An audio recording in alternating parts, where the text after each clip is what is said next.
The Our Town program each and every week is brought to you by Decorah Bank and Trust. It comes to you this time each and every week right here on 94.9 and 99.1 The River. My name is Darren Swinson. On the program this morning, we'll talk to Luther College professor and Decorah weather statistician Richard Bernatz about the 2024 weather year that was in the city of Decorah. We'll talk to Decorah City Manager Travis Goedken, get an update on everything going on in the city of Decorah. But our first interview this morning will be a two-guest interview about the issue of childcare availability in Allamakee County. We'll talk with Jenny Cole from the Learning Tree Childcare Facility in Lansing and Val Reinke with Allamakee County Economic Development. They will be our first guest this morning on this edition of Our Town. It's brought to you by Decorah Bank and Trust, and you're listening to it right here on the river. I'll ask you both to start out this conversation. How important, how big of an issue is child care availability in Allamakee County? Val, I'll start with you. Well, I feel that in my position here that it has become number one or two in how I spend my time. We have asked all of our constituents here in the county what's important, and talking to our business owners and workforce is always at the top of mind. And a huge piece of the puzzle is, well, housing and childcare. So the last few years that my board has been like, we need to move the needle on this. And so that's where my time has been spent. And Jenny, being directly involved in the issue of child care availability, how important of an issue is it to the folks that you deal with? It's really important. We've done several surveys over the last 3 years, and most of the time, 60 to 70% of respondents are looking for childcare. That's a large amount of people when every survey kind of averaged about 80 people or more replying that were parents, working parents in our community. And statistically, we can get a lot of statistics from the state that show, yes, we've had declining childcare here in Allamakee County, but they only account for the licensed and registered childcare. And so there are some in-home childcare that is not registered with the state. And just here in like Lansing and New Welbon, 4 at-home providers, out of 4 at-home providers, 3 have closed their doors in the last 2 years, and 1 is going to. And only 1 of those are registered. So statistically, the statistics show that we are losing childcare really fast in Allamakee County, but it's even worse than what the statistics show because they don't grasp all the childcare providers out there. The Allamakee County Child Care Coalition has been established. And Val, how did that coalition come to be? What is the charge of that coalition? What is the goal of that coalition? The coalition basically stemmed from a wage enhancement program that we've been a part of. And so that's been a big piece of the puzzle once again. But we know that with the coalition, okay, we want to make sure that the wage enhancement program does extremely well and that we continue to fundraise for that. But there's other things with that. I mean, we know that we need to educate and make sure that our employers and that our Cook County supervisors and that our cities, and I mean, just the full stretch of what we're looking at, like Jenny just said, I mean, we've got a lot of people retiring, and what we used to have for daycares are no longer. And what are we going to do about that? So education is another piece, fundraising, education, and I would say advocacy. So we will go down to the Capitol. We will have legislative events. We will be calling Mike Klimisch and we'll be calling Jason Gerhardt just to make sure that they are very much aware of what we're facing and how things that might come through can negatively or positively impact things. And sometimes you don't know yet, but we definitely want to be at the forefront of their mind. So I would say those 3 areas are where the coalition is like, we need to make ourselves very, very, very present, but there's this looming piece of the fundraising with the wage enhancement program that is very much weighing heavy and is probably taking the lead. And Jenny, being directly involved as you are, how important is that wage enhancement program? Because you can have the building, you can have the capability of hosting a lot of children via daycare, but if the people providing it can't make a living, that creates a problem as well, I'd imagine, correct? Correct. And Allamakee County had one of the lowest paying hourly wage for childcare workers, which is not something that we're proud of. And so part of this wage enhancement, we were able to, personally, our childcare center, we were able to hire more staff. I also know the same with Postville. And one of the big things I believe when people are getting paid what they are worth, they are going to do better in their job. So if I have my staff who are coming to work and they're not worried about how they're going to make ends meet, they are more focused on what they're doing at work and with those kids and more engaged. And to me, that is a huge piece that, statistically we're not putting on paper. But it helps us employ people. It helps us keep people. One of my big things in childcare is stability, that these kids need this stability, and having the same staff coming every day to be with them, it makes a huge difference with those kids. And Val, I think the answer is obvious in your position, but how important is it to look at this from a county-wide perspective instead of just a New Albany, Lansing, Waukon, Postville perspective?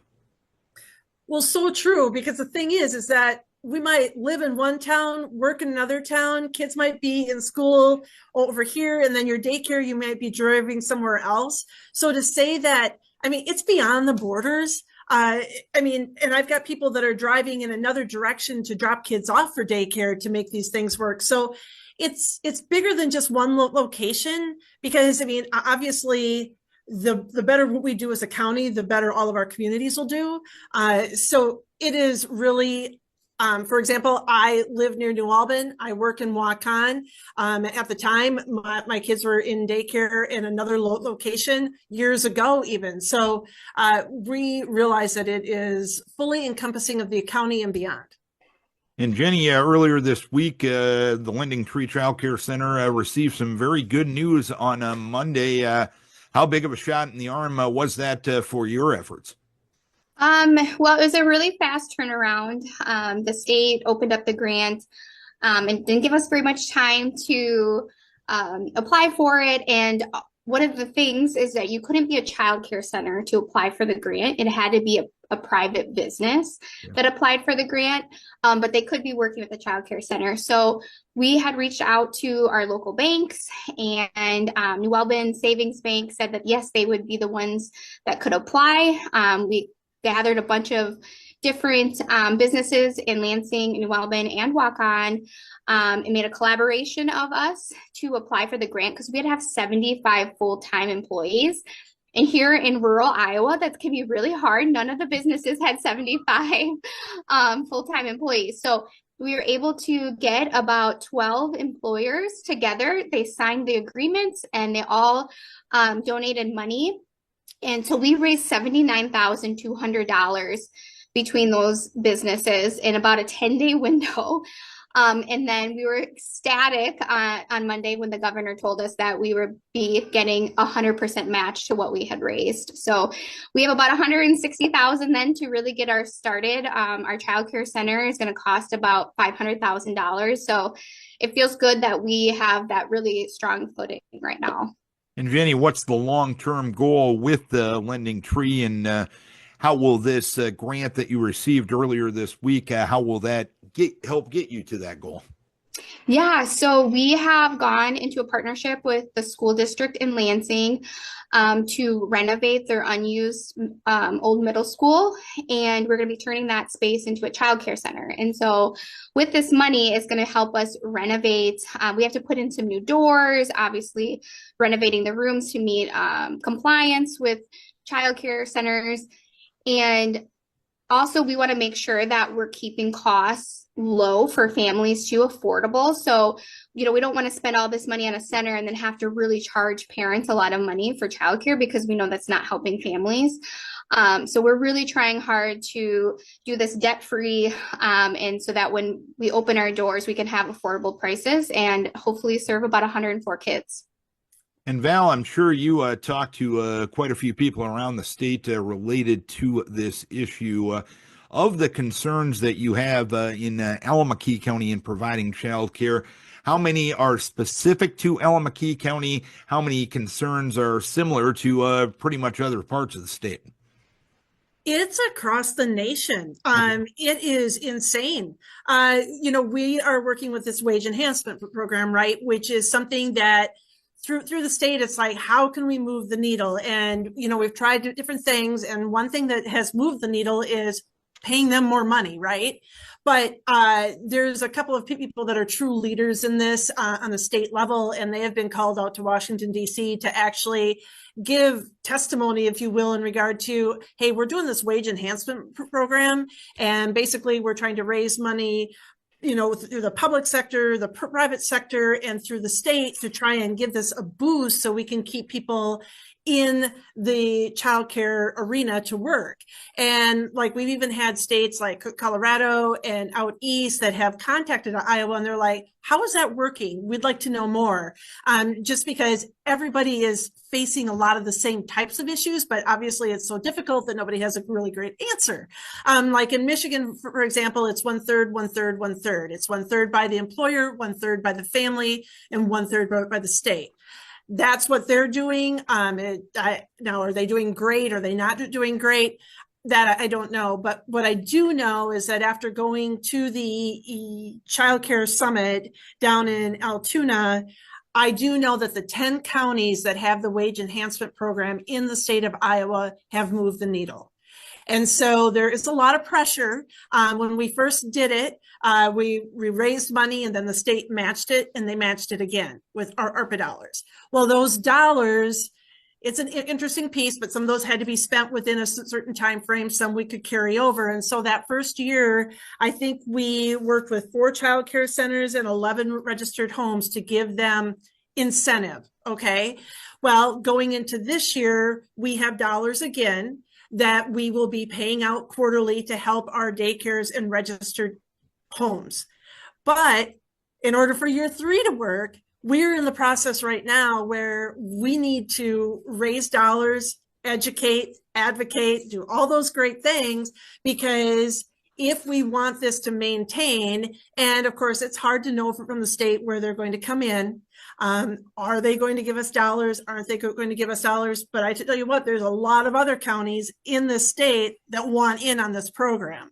So we're really focused on working with our cities, our county, our businesses, and people to put money into the wage or the Child Care Solutions Fund is what we're calling that, and using those dollars to pay our providers to keep them in the business.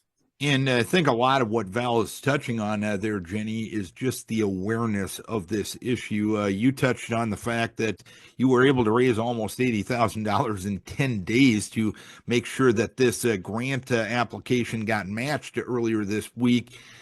You can't solve a problem without the awareness being there. Are you confident that the awareness is pretty public, at least in your communities and really throughout Allamakee County? I think we're moving the needle with the awareness. I think the last year we've done a lot of advocating, getting in the news, talking with communities. But I think there's always more. My biggest thing is that it should be an everybody issue. It's not just an issue for working families that have young children. It's an issue to keep our school districts open. It's an issue to keep people working in Allamakee County, to keep living here. We always talk about, is it housing? Is it childcare? It's like the chicken or the egg, which one comes first? And for me, as a parent of young kids, I would say childcare, because I'm not going to move somewhere if I have nowhere to take my children. So to me, I feel like this is where we should put our focus, and I think the other things will come. And Val, how can people get involved in some of the efforts that we've touched on during this conversation? Well, the coalition here in Allamakee County, we actually meet monthly. It's usually a Zoom over the lunch hour, but we have looked at evenings and mornings. We change it to try and make it work for as many people as possible. But we have also been doing the newspaper articles and trying to make sure that's in newsletters and making sure, like we have even worked with our local clergy group to make them more aware. We've worked with our ATV club to see if there's going to be any fundraising opportunities. We've worked with the fairgrounds to see, hey, you know, we're facing this. Is there anything coming up that could possibly be a fundraiser that we could somehow funnel dollars to this? Because it just takes a lot to get out there and talk to so many different groups. And, you know, we have gone to 5 out of our 6 cities here in the county to talk to them. We'll be going to the Board of Supervisors. And for our businesses too, it may not be where their employee is working there, but they might have the grandma or the mom or the uncle or a sibling where all of a sudden they leave their job to help out. So it's far reaching. And sometimes you don't realize that it's going to be an issue for you until all of a sudden you have employees that can't come to work. And we definitely get those calls when a daycare closes and they're like, our daycare closed and now I've got 3 employees that are not sure how to get to work because there's nowhere to go. There's no opening. So there are ways to get involved by obviously giving, you know, that's always there. But in regard to educating and advocating, they just have to call me and I will get them on board and have them help us out because it takes a village. Yeah, and I just want to add to that, you know, even if they can't give their time or money, one really big thing they could do is on social media, they could share posts that are coming from the child care centers and our coalition, liking those posts, helping spread the word that way. It takes about 1 second to push that share button. So I always just tell people that is one of the biggest ways you can help us spread the word. And I'll ask you both to end this up. Anything, Val, we're missing in this conversation? Anything else that you feel at this time the public needs to know about this all-important issue? Well, I think what we need to realize that, you know, our daycare, our large child care center here in Waukon is basically at capacity. And, you know, we are in the process of building twin homes in the spring, and we are in the process of adding apartments in the spring. And we see that pulling not just from here in Waukon, but from Allamakee County and beyond. And I mean, we've got great school districts in this county. We've got great healthcare.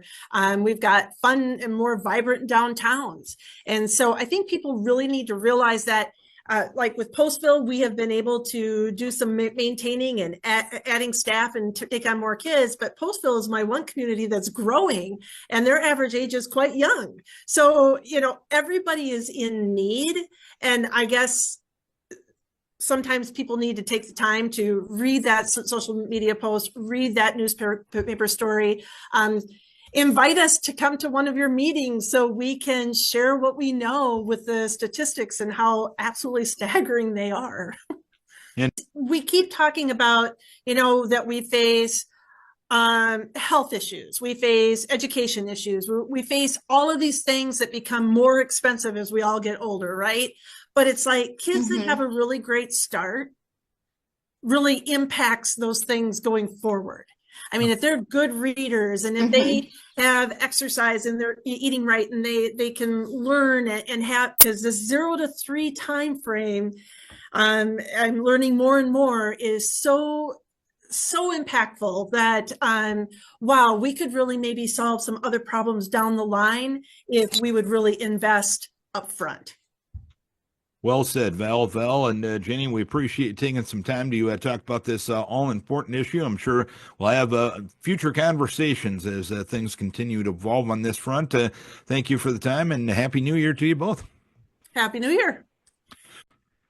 Time now for our first conversation of the new year with Decorah City Manager Travis Goedken. And Travis, I would tell you Happy New Year, but according to comic genius Larry David, the latest I can do that is January 3rd. So no offense, I won't go there.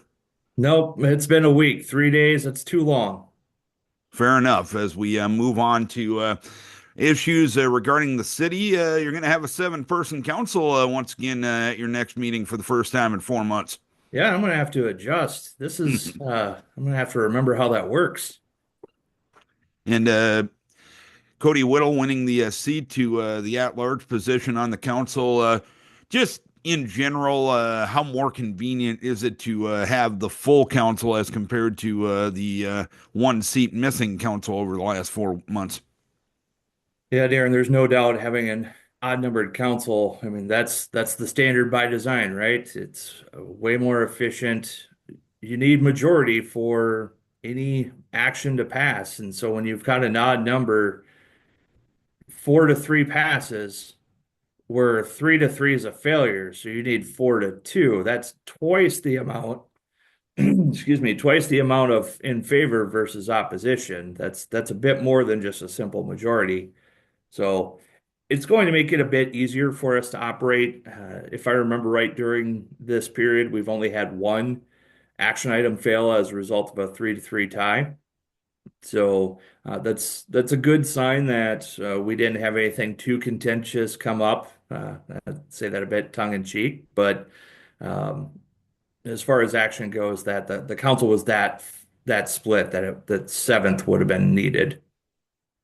Of course, coming up in March of this year, the city will have a referendum on whether or not to pursue a municipal electric utility, a vote that was very close 7 years ago when it was first presented to the council. Last month, the council decided to approve a series of materials to educate the public regarding this upcoming vote. Where is the money coming from to produce these materials? Mm-hmm. So the materials themselves, that the website update, fairly minimal cost, but the council did approve this language that is available on our website to help educate the voters on what this election means in March. These funds are coming from the sustainability portion of the electric franchise fee revenues. And so it's not property tax dollars that are being used on this endeavor, but they are electric franchise fee revenues. And including these materials and approving these materials from a council perspective, there may be at least a perception out there that the council is using taxpayer funds to steer the vote one way or the other. Is that a fair perception? That is not. That we were very cautious about making sure that we didn't run awry with Iowa Code Chapter 68A and put that material in front of the Iowa Ethics Board first before putting it out there for education of the voter. And the legal counsel and executive director of the Iowa Ethics Board came back and said there's nothing remotely close to political language in this material. So we made sure that we weren't going to appear to be trying to persuade people one way or another. And let's get to some of the matters that were discussed this week at the city council meeting. You discussed invitation to state elected officials. I know we've discussed property tax reform at the state level and the potential challenges and the challenges that it has presented cities over the last couple of years. As we look ahead to this year's legislative session, are those concerns steady, or are they increasing as you hear some of the conversation prior to the session? Yeah, they're actually increasing, Darren. Even before this new year started, we were already hearing that it was going to be a topic for discussion in Des Moines, not just through the rumor mill and rumblings with maybe the Iowa League of Cities or others, but directly from our legislators. They're hearing the same thing from their colleagues, that we need to tackle property taxes yet again. I think this would be the 6th consecutive year, if I remember right, that we would see changes done where I've had some of our local representation tell me that we need to first see what the already enacted legislation is going to do before we try and make further tweaks to it. House File 718, for example, is a multi-year bill that's going to impact our taxes for another 4 years. So let's see what that does to cities and counties and school districts first before we make further changes. And related to the changes that have been approved, what type of effect has it had on the city's budget in your ability to collect revenues to provide the services that taxpayers deem necessary? Mhm. Well, while we like to think most people haven't noticed a change in our service level, but we have actually eliminated a couple positions through attrition.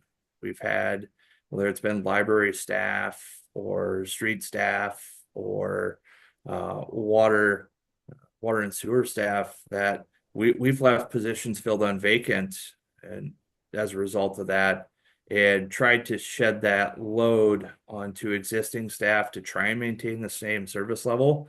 But at a certain point in time, this is going to break, and you'll see a reduction in hours, whether it's at the library, even City Hall here. We might see a reduction in hours.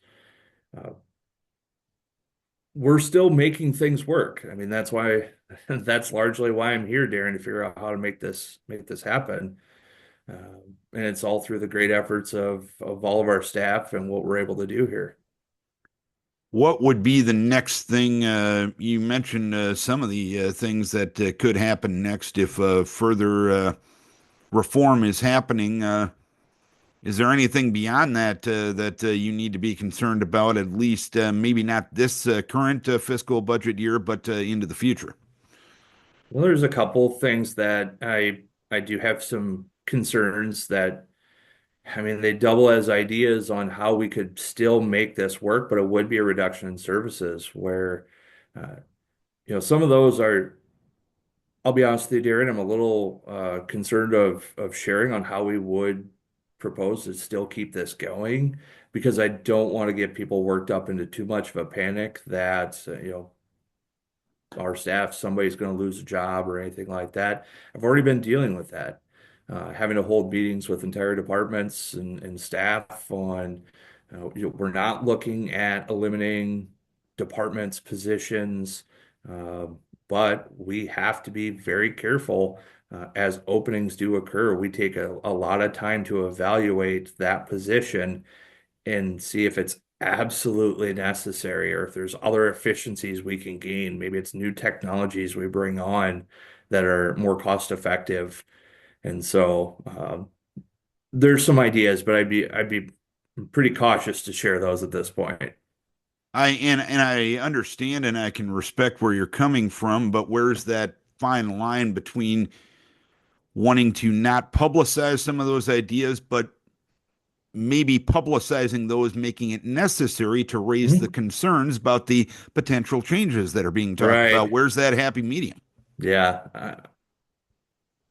It's a great question. Some of the ideas I'll share, for example, you heard me hint at, reduction in hours. So as whether it's the library where it's largely part-time staff that has a pretty high turnover rate, whether they're students that move on to different roles, or maybe we've already reduced library staff, and I'm sure some of the users have maybe noticed that, but the potential is there that we reduce the hours of operation at the library so that we lower that payroll hours and those costs. Same here at City Hall. Potentially we look at changing the hours that our employees work here to reduce their hours, and maybe City Hall is only open 4 days a week. Park Rec, we could see reduction in, the registration fees we charge for youth rec. It's not meant to cover the cost of the program. It's to help offset some of that cost, but it's largely property tax funded. So some of the programs that we offer, like architecture camp. I mean, how amazing is it that, a kid that might not be interested in soccer, which is largely one of our most heavily utilized programs, but we can have, I think we had 12 kids sign up for architecture camp. We have with a volunteer helping lead, but still take staff time to coordinate and resources. Things like that are going to have to be evaluated and possibly eliminated. And so stay tuned on that end of things. Moving on to another matter, a pledge of $10,000 to the Sunflower Discovery Care Center, Child Care Center. What did the council decide on that front? Mhm. Yeah, there was pretty minimal discussion on this. A little bit of announcing, Councilmember Zittergren stated that with these funds coming from sustainability, it served twofold, where it not only achieved assistance for childcare, but this is going towards the water table exhibit. The request was made from Sunflower before opening that the city contribute 50,000, or come back 10 years, 10,000 over 5 years. And we said, you know what, this is an annual appropriation, so you can come back and ask for 10,000 every year, but we can't commit long term like that. So the city council, Councilmember Zittergren said, with it being this watershed table, that's helps explain the watershed for the Upper Iowa. It's also serving that goal on land and water quality for sustainability. And you discussed some concepts for College Drive and Hively Street. What's happening there? So these were conceptual drawings only, as I cautioned everyone in the room multiple times. They were meant to create some discussion. As everyone knows, we're working on Hively Street from River over to College Drive for a full depth replacement of that stretch, which, to be honest with you, I'm sure the cost is going to shock a lot of people. But we're around $2.9 million at this point. And so we're taking a good hard long look at this intersection to try and enhance all facets of traffic there, whether not just vehicle traffic, but of course pedestrian bicycle, because that's our main connection point for the west side of Decorah. And the bridge is a real challenge there because it doesn't run true north-south. It runs at a 45-degree angle, whereas Hively does run east-west as well as Fifth Avenue. And we're going to run a pilot. Eventually, we'll do an educational campaign before we start doing this. But we are going to run a pilot on the Hively and College Drive intersection with the stoplights there. Largely, that traffic that's on Hively westbound, very few people take a left there. And there's a left turn dedicated lane and a right turn. You're turning left if you're going to Whippy Dip or Decorah Bikes, and that's about it. So going down to potentially one lane, bagging the lights, and having Hively Street stop and then enter College Drive when traffic clears as a normal T intersection.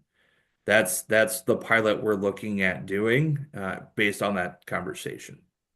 And just to emphasize, these are conceptual ideas, correct?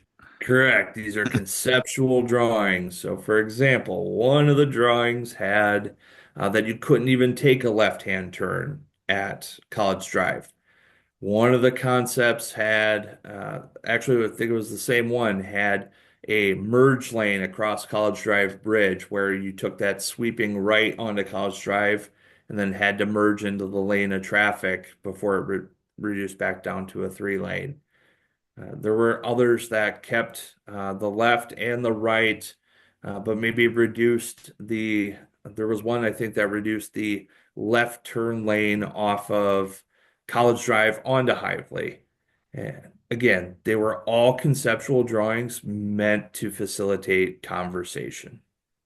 And I don't think I've had a conversation with you since the school district passed the bond issue in November. Of course, that's going to have some effect on where to put tennis courts, where to put ball fields, everything like that. You have been discussing the Dalen property out on the east side of town. Now, where are those conversations at right now? Mm-hmm. So the council has awarded ISG a service contract to design bid documents, to do bid design for the former Dalen property to construct 2 ball diamonds, 4 dedicated pickleball courts, and other associated amenities out there, with the hopes that we are soon to launch. We've got conceptual drawings of a full build out there at the Dayland property, which would accommodate 4 ball diamonds, up to 8 pickleball courts, and additional amenities. That effort is going to take some private fundraising from this community, and we hope to get that launched here very soon, because based on the school's timeline, we need to get that project under construction in calendar 25 yet. So that way, as I look out my window here and look at the ball field next to John Klein, next year, I'm sure that's all tilled under and it's well underway for construction. So that's going to be launched here shortly. And with the school, the successful bond referendum, and knowing what their timeline looks like, that's adjusted our Hively Street construction schedule a bit, where phase 2 of Hively is expected to be the River Street intersection over to State. So the whole area just south of the current school grounds. And we want to time that with the school's construction project so that we don't have a brand new school open where we then shut down the driveway entrance to the elementary side, or the bus side, excuse me, for road construction. So we want to try and do that at the same time. Fair enough.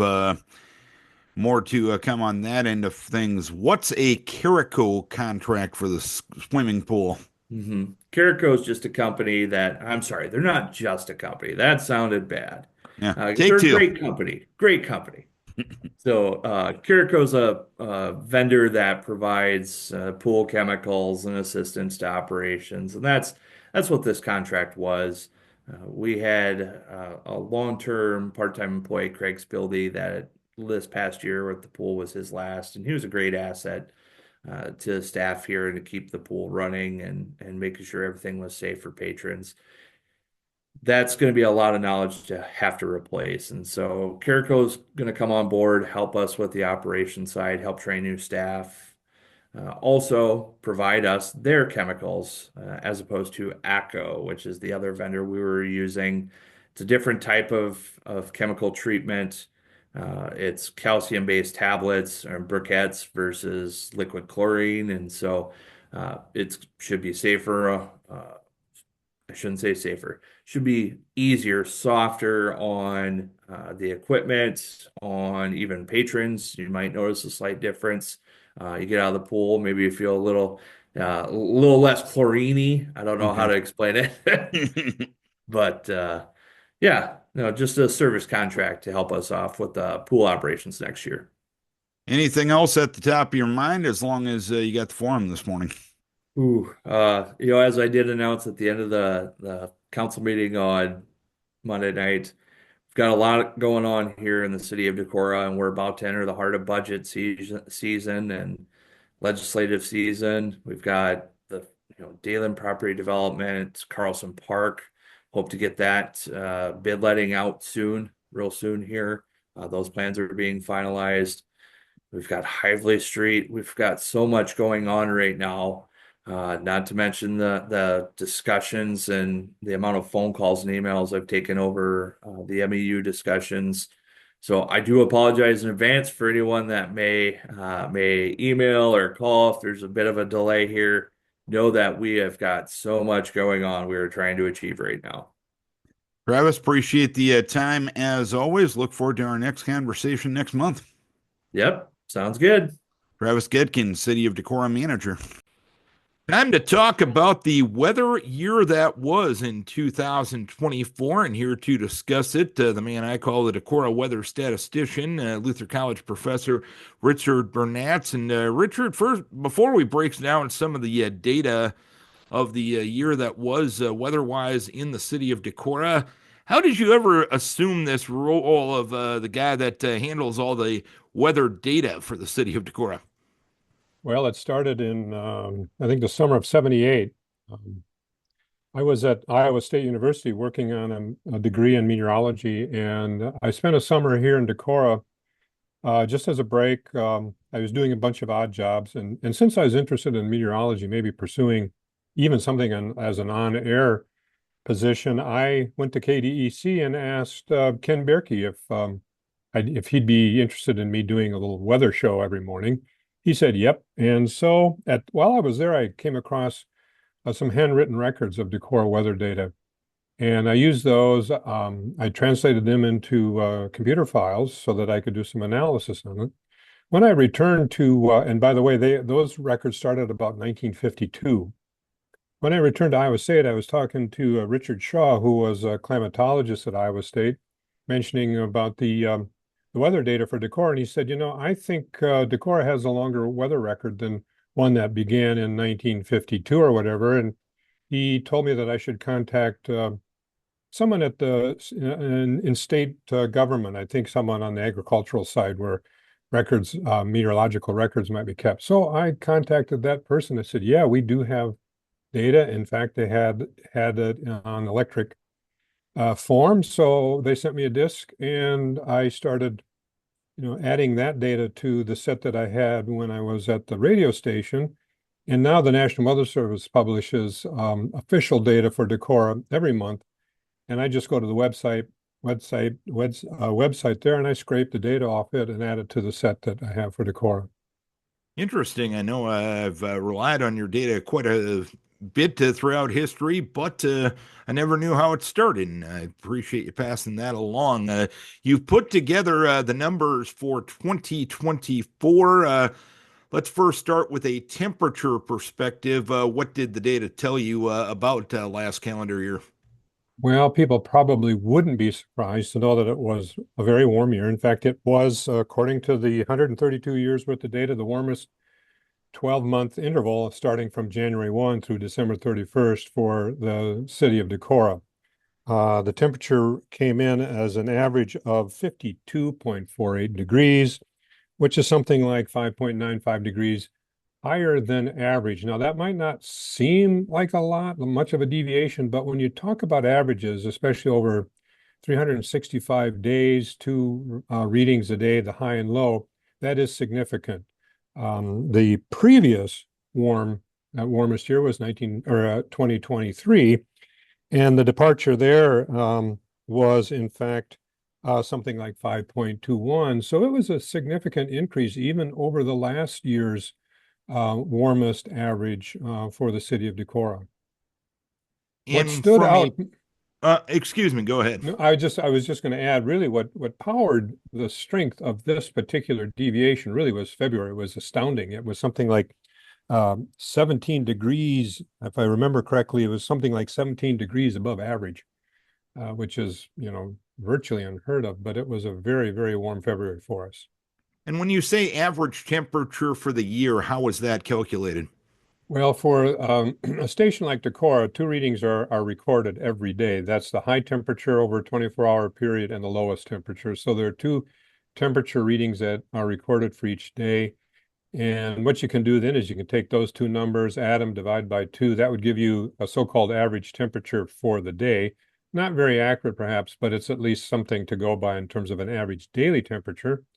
So then you'd have 365 days a year where you'd have an average daily temperature. You add those and divide by 365 to give an average annual temperature. From a precipitation standpoint, what did the 2024 data show? Well, in terms of precipitation, I've got to look that up. We came in slightly above average by about 0.41 inches. So not a significant, deviation from the average. We did have about 7 months that were wetter than average and 5 months that were drier than average. In fact, September was significantly dry. In that, I think it was the second driest September on record. If I remember correctly, we had, something like less than a half inch of precipitation for September. So September was a very dry month for us.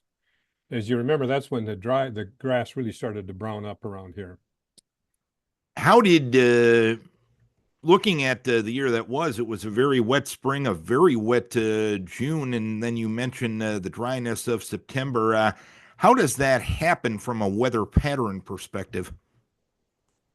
Well, it's, I guess it goes without saying it's rather complicated. There are a lot of features that can influence a term of weather. We get weather patterns that can be rather persistent. And when we have dry weather like we had in September, what generally happens is we have a pretty massive and stationary high pressure system that develops over the upper Midwest. And what that does is it pushes storm tracks to the south of us. And, in fact, if you think about just what happened recently, we've had high pressure over us for the last week or so. And that storm that went to the south of us, the path of that particular storm was in fact influenced by the high pressure center that's been affecting our region. High pressure generally means that we have sinking air. Sinking air means clouds don't form. And also we have clear skies. And so, as I say, it ends up creating a storm track that will be further south of the upper Midwest. And that's what happened for us in September. We get these rather permanent high pressure systems that develop, and they don't move very much. And that happens over maybe a period of 1 to 2 to maybe more weeks in length. When you look at the temperature and the precipitation data for 2024, can we draw any conclusions based on the matters we just discussed? Well, if you think about temperature and you look at the year 2024, as I mentioned, it was the warmest on record. But I think what might be more interesting or more significant, depending upon how you gauge it, of the 10 warmest years on record. And by the way, the record we're talking about here goes about back about 130 years, which is actually one of the longest records for stations around the Decorah area. That's even longer than the record that the Rochester has that's associated with the airport in Rochester in Olmsted County. But anyway, when you go back over that 130 years or so, if you look at the top 10 warmest years, 5 of them have occurred since 2020, or excuse me, since 2015. So we're looking at the top 5, of those, not the top 5, but 5 in the top 10 in the last 10 years. That seems pretty significant to me, suggesting a trend, of course, on the warming side. And of course, a lot of people go out there and take data and say this, they draw conclusions from snapshots as compared to trends. Like you were just discussing, some of the warmest years we've ever had have come since 2015. How long of a period must you judge with weather data to establish a trend in your mind? Well, that's a difficult question to answer. Because of the variability, natural variability in atmospheric flows, and some of the things, I think really statistically, I think that's how you have to look at it in order to establish maybe a confidence in a particular conclusion. And so you have to, in some ways, I could look at this as if it were truly a random type process, you really wouldn't expect to have that many of above average or significantly above average yearly temperatures in such a short period of time. And statistically, or on a basis of probability, it's very unlikely for that to happen. In fact, one way you can do it, and I just did some, sort of back of the envelope calculation here, we're looking at something like less than a 0.003% chance of having 5 of the warmest 10 years in our record occurring in the last 10 years. So that's a pretty significant low probability of something like that happening just by chance. And of course, we talk about issues related to the climate and we talk about issues related to the weather. And as I don't need to tell you, those are two different things. But to a layperson like myself, what is the difference between weather and climate? Well, probably the quickest or the most direct way to describe that is weather is what happens on a daily basis. Maybe even if you want to even be more specific, it's what's happening right now is the weather, the temperature, the wind speed, those sorts of things, cloud cover. If you want to talk about climate, generally people are talking about averages of any particular variable, temperature, wind speed, humidity, cloud cover over about a 30-year interval. So when you start talking about averages over about a 30-year interval, then technically that falls into the realm of climate. And we touched on the warm data as of late, with 5 of the warmest years ever happening since 2015. Are you seeing similar trends related to precipitation or not? Precipitation doesn't seem to have as strong of result as we've seen in terms of temperature. There would be some correlation though, because when the atmosphere is warmer, what happens is that it has the potential for holding more moisture. That would be atmospheric vapor. And if there's more atmospheric vapor, in other words, moisture, H2O in vapor form, when in fact some event, some triggering mechanism like a thunderstorm or some other wave effect rolls across the upper Midwest, you will see more precipitation in that particular event. I haven't looked at precipitation patterns closely enough to make a judgment in that we're having more extreme weather or rainfall events. When we do have rainfall, it seems that we've been pretty consistent over the years that if you look at the number of precipitation days in a 365-year interval, we generally have about 100 days, about 1 out of every 3 or maybe a little less than 3 days where we have precipitation in Decorah.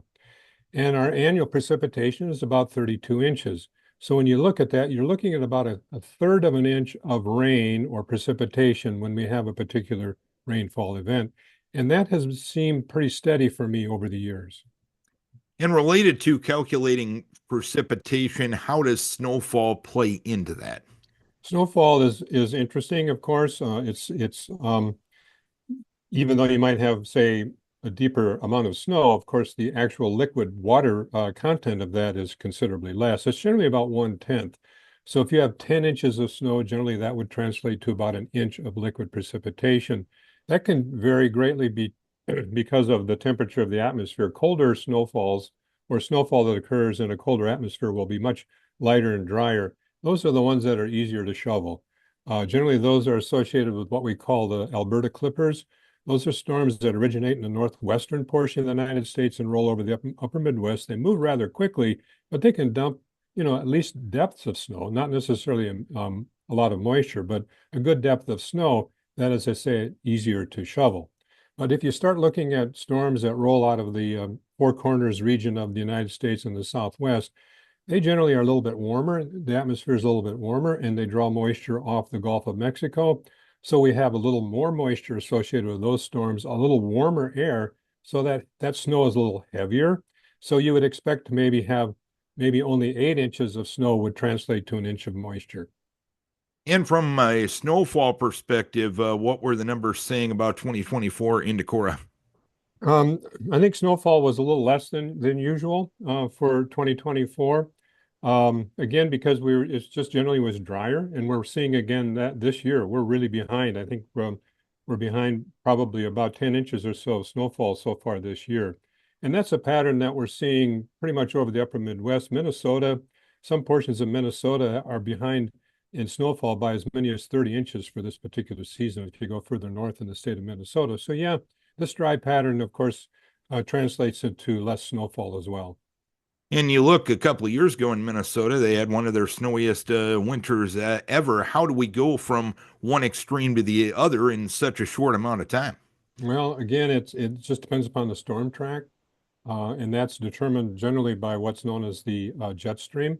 And again, high and low pressure systems will establish where that particular jet stream is located.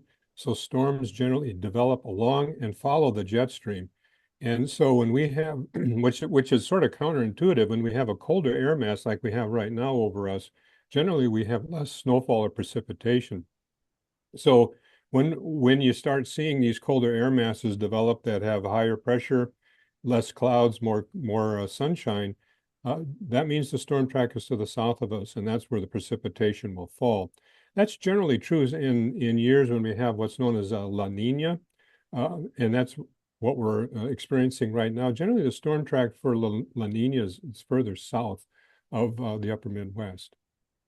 Interesting stuff. Of course, I'm tempted to ask you what's 2025 going to look at, but I'll ask you as a meteorological expert, is there any way to gauge beyond maybe a week or two of what the weather will be?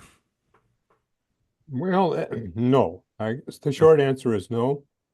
However, things are improving. The forecasts are improving. And of course, one of the ways they're improving is using artificial intelligence. And what that means is that this is especially true for events that are extreme. It's difficult sometimes to predict extreme events, but what's happening now is we have, of course, these deterministic models that use current conditions, a series of mathematical equations and computer systems then that will use those equations and make some predictions in terms of temperature, wind speed, and so on. But what's also happening right now in terms of weather forecasting in these models is they're using past data, and they can find situations in the past that mimic what's happening currently in the atmosphere. And that, in conjunction with these deterministic models, you're essentially adding a statistical model and a deterministic model to get a better prediction. And that's what's happening right now. So what we're seeing is some pretty good improvement in longer range forecasts. We're talking about forecasts that might go up 10 days. I would say like 5-10 years ago, I wouldn't give much confidence at all in a 10-day forecast. But now a 10-day forecast is actually pretty good because of some of the things that we're seeing developed in terms of artificial intelligence. But anything beyond that is still anyone's guess, right? Yeah, it falls off pretty quickly, I think, once you go up more than 10 days. All right, Richard, always interesting talking to you about weather and all the data and everything that goes into the collection and the analysis of it. We appreciate the time as always. Hopefully this whets your appetite of that possible meteorological broadcast career you could have had way back in the day, Richard. I thank you for your time as always. Happy New Year to you. Yeah, Happy New Year to you, Darren. Richard Bernatz, Luther College professor, talking to Decorah weather data. Hey, thank you to our guest on the program this morning, Jenny Cole from the Learning Tree Child Care Center in Lansing, and Val Reinke from Allamakee County Economic Development about the issue of child care availability in Allamakee County. I want to thank Decorah City Manager Travis Goedken for joining us, and we also want to thank Decorah Weather Statistician and Luther College Professor Richard Bernatz to talk about the 2024 weather year that was. We realize you want to listen to this show from time to time, but sometimes you're busy at 9 o'clock on a Thursday morning, so we bring the show to you when you are available and you want to listen to the interesting people we get to talk to on a week in and week out basis. We put these shows on YouTube. If you're out searching YouTube for whatever reason you're searching YouTube, go to 1-9 Our Town program. That's a great way to search it. We also put all of these shows on our Facebook pages of all of our LA communications radio stations. It's the best way, or one way at the very least, to keep in touch with our communities, because that's our job here at all of our LA communications radio stations. Thanks to our sponsor, Decorah Bank and Trust. Thank you to our guest. And we thank you, that's right, you, for tuning in, for logging on, or for watching Our Town on 94.9 and 99.1 The River.